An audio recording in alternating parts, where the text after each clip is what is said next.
गुरु प्यारी साध संगत जी, प्रेम से कहना धन निरंकार जी। आशा करती हूँ आप सभी बहुत अच्छे होंगे।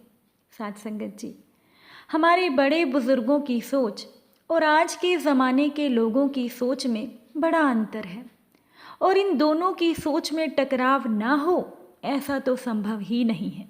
और आज की साखी इसी विषय पर आधारित है।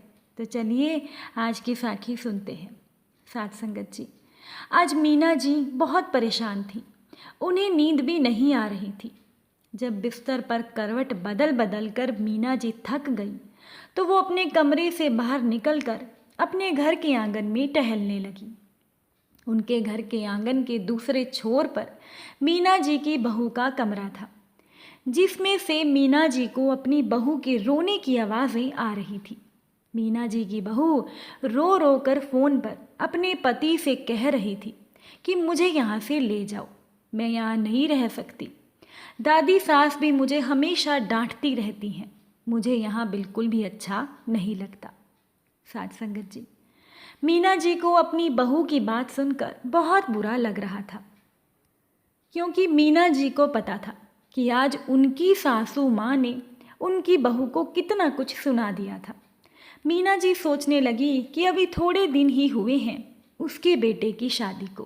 पहले तो उनका बेटा, जिसका नाम था रवि, पहले तो मीना जी की सास ने रवि को अपनी पत्नी को साथ ले जाने से मना कर दिया, ये कहकर कि बहू कुछ दिन ससुराल में रहेगी तो यहाँ के तौर तरीके सीख जाएगी। और मीना को पता था कि मीना की सासू माँ मीना की बहू को बात बात पर ताना मार कर दुखी करती है। मीना की बहू बहुत कोशिश करती थी अपनी दादी सास को खुश रखने की, परंतु उसकी दादी सास कुछ ना कुछ कमी निकाल ही लेती थी। साध संगत जी, अपने सर को झटकते हुए मीना जी ये सोचते हुए अपने कमरे में लौट आई कि जब इतने सालों से मैं अपनी सास को खुश नहीं रख पाई तो अभी डोली से उतरी उनकी बहू उन्हें खुश कैसे रख सकती है। अब मीना जी को बिल्कुल भी नींद नहीं आ रही थी, क्योंकि उन्हें अपनी बहू की दुखी आवाज़ में जैसे उन्हें अपने ही दिल के टूटे हुए टुकड़ों की चुभन महसूस होने लगी थी। साध संगत जी, मीना जी अपनी पुराने अतीत की बातों में खो गई कि जब मीना जी की उम्र केवल 18 साल की थी तब वो इस घर में शादी करके आई थी, क्योंकि मीना जी के पिताजी 4 बहनों का बोझ उनके सर पर था, जिसे मीना के पिताजी जल्दी से जल्दी उतार देना चाहते थे। मीना जी को याद आया कि जब उनका रिश्ता तय हुआ था तो वो भी कितना रोई थी और अपने पिता से कहा था कि मुझे अभी शादी नहीं करनी, मुझे पढ़ाई करनी है।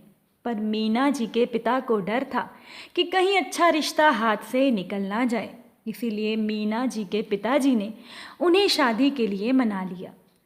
मीना जी से उनके पिता ने कहा कि बेटा, तू अपने ससुराल में बहुत खुश रहेगी, क्योंकि तेरा पति अमित बहुत अच्छा लड़का है, शहर में नौकरी करता है और शादी के बाद तू भी शहर में रहेगी। सभी पढ़े लिखे लोग हैं, तो तुम भी शादी के बाद पढ़ सकती हो। अब अपने भावी जीवन के नए सपने आंखों में सजाकर अमित की दुल्हन बनकर और घर की बहू बनकर मीना जी अपने ससुराल में आ गई। अब मीना जी को ससुराल में अगले ही दिन महसूस हो गया था कि उनके ससुराल में केवल उनकी सास का राज ही चलता है और उसकी सास के आगे उनके ससुर जी भी चुप ही रहते हैं। तो मीना को लगा कि जब ससुर जी कुछ नहीं कहते तो उनका बेटा क्या बोलेगा। पर मीना जी के मन में एक आशा थी कि वो अपने पति अमित के साथ शहर में जाकर रहेंगी। शादी के 1 महीने के बाद मीना जी के पति अमित को अपनी नौकरी पर वापस जाना था। इसीलिए जाने से पहले मीना जी के पति अमित जी ने अपनी माँ से मीना जी को साथ ले जाने की बात कही, पर मीना जी की सास ने साफ मना कर दिया, ये बोलकर कि अभी बहू कुछ ही दिन पहले तो आई है, जब अगली बार आओगे तब ले जाना। मीना जी अपने वर्तमान में लौट आई, सोचने लगी कि तब मेरा भी हाल ऐसा ही था जैसा हाल आज मेरी बहू का है। मीना जी सोचने लगी कि बिल्कुल मेरा हाल वैसा ही था, लेकिन बस उस टाइम फ़ोन नहीं होते थे। मीना जी को भी अपने ससुराल में बहुत तकलीफ़ हुई, मगर उनकी सास को उनके दर्द और तकलीफ़ से कोई परवाह, कोई मतलब नहीं था। मीना जी की सास को मतलब था तो सिर्फ एक बात से कि सारे काम समय पर हो जाएं। मीना जी के रूप में मीना जी की सास को एक आज्ञाकारी बहू मिली थी, जिसकी ना तो कोई इच्छा थी और ना ही कोई अधिकार। बस था तो एक कर्तव्य, एक बहू का अपनी ससुराल के लिए, जिसे उसे हर हाल में निभाना था। उसके बाद जब भी मीना जी के पति अमित मीना जी को अपने साथ शहर ले जाने की बात करते तो कभी मीना जी की सास अपनी तबीयत खराब होने की बात करती या कहती कि अभी कोई ज़रूरी काम आ गया है, जिससे हर बार मीना जी का जाना कैंसिल हो जाता।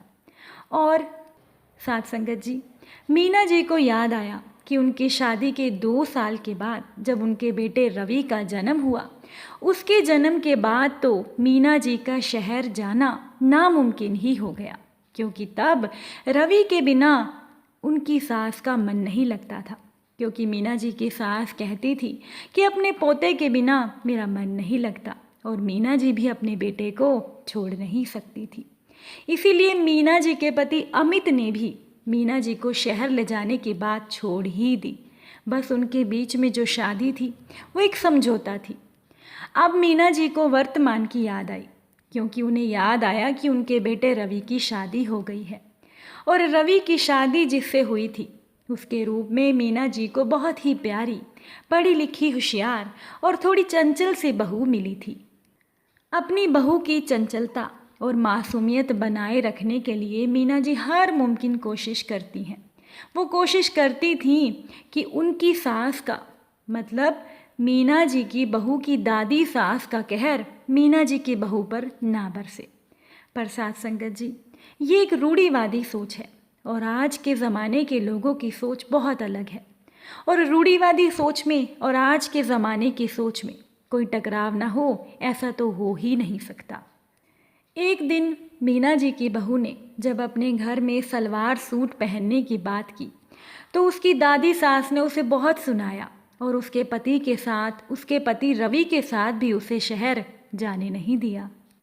मीना जी की बहू मीना जी से कहती है कि मम्मी जी, आप बस एक बार हिम्मत करो, फिर हम दोनों लोग शहर में जाकर रवि के साथ रहेंगे।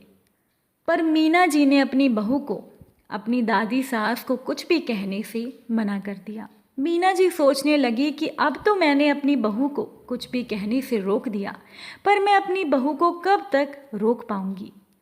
मीना जी अपनी बहू के बारे में सोच ही रही थी कि मेरी बहू इस तरह के माहौल में कैसे रहेगी, क्योंकि जैसी ज़िंदगी मैंने इस घर में काटी है, मेरी बहू इस तरह की ज़िंदगी नहीं काट सकती, और उस घर में तो कोई भी बदलने को तैयार ही नहीं था।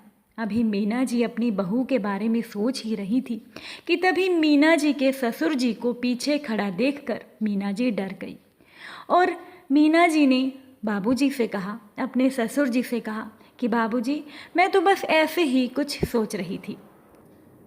मीना जी के ससुर ने कहा, कोई बात नहीं बेटा, मैं सब समझता हूँ, पर तू अपनी सास को कोस रही है ना बदलने के लिए।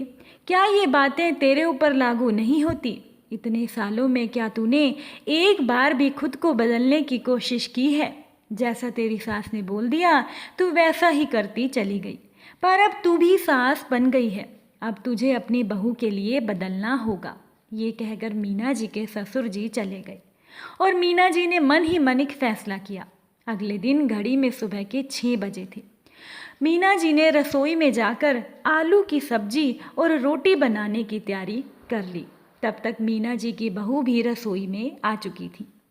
मीना जी ने अपनी बहू से कहा कि जाओ बेटा, तैयार हो जाओ, आज हम रवि के पास जा रहे हैं। मीना जी की बहू ने बड़ी हैरानी से अपनी सास मीना जी को देखा।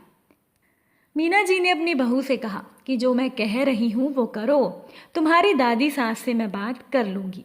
मैं नहीं चाहती कि जो मेरे साथ इस घर में हुआ वो सब तुम्हारे साथ हो, और हाँ, वहाँ ज़्यादा साड़ियाँ मत रखना, मैं तुम्हें वहाँ पर सूट दिलवाऊंगी। तब तक मीना जी की सास भी रसोई में आ चुकी थी, और वो उन दोनों से पूछने लगी कि कहाँ जाने की तैयारी हो रही है। मीना जी ने अपनी सास को कहा कि माँ जी, मैं अपनी बहू को रवि के पास छोड़ने जा रही हूँ। तो मीना जी की सास ने गुस्से में कहा, कोई कहीं नहीं जा रहा, मैं सास हूँ तुम्हारी और तुम मेरी आज्ञा के बिना कहीं नहीं जा सकती। मीना जी ने कहा कि ठीक है माँ जी, मैं कहीं नहीं जा सकती, पर मेरी बहू जा सकती है, क्योंकि मैं भी अब एक सास हूँ और मेरी बहू के फैसले मैं ले सकती हूँ। कुछ ना बोलने वाली बहू के मुंह से ऐसी बातें सुनकर मीना जी की सास ने कुछ ना बोलना ही ठीक समझा और वो वहाँ से चली गई। मीना जी ने भी पूरा खाने का सामान बांधकर अपनी बहू को उसके पति के पास पहुंचाने की पूरी तैयारी कर ली थी। और आज मीना जी के ससुर जी भी अपनी बहू को सास बनता देखकर मुस्कुरा रहे थे। साथ संगत जी, हर ज़माने के लोगों की सोच में अंतर तो होता ही है, लेकिन इंसान को बदलते ज़माने की सोच के साथ खुद को बदलने की ज़रूरत है, तभी तो सभी खुश रह पाएंगे। अगर साखी अच्छी लगी हो तो वीडियो को लाइक कीजिएगा और बाकी संगत के साथ शेयर भी कीजिएगा। साथ संगत जी, प्यार से कहना, धन निरंकार जी।